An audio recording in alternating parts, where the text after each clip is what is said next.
आपण पाहतो एकूणच अजित पवारांच्या राष्ट्रवादीमध्ये या विविध घडामोडी घडतात तर दुसरीकडे अजित पवारांनी एक महत्त्वाचं विधान केलंय।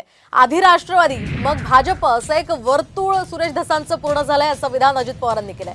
तर लोकसभेमध्ये अजित पवार आमच्या सोबत आल्यानं आमचं वाटोळं झालं, तिसरा गडी आल्यानं आमचं मोठं नुकसान झालं असल्याचं मोठं विधान बीडचे आमदार सुरेश धस यांनी केलंय।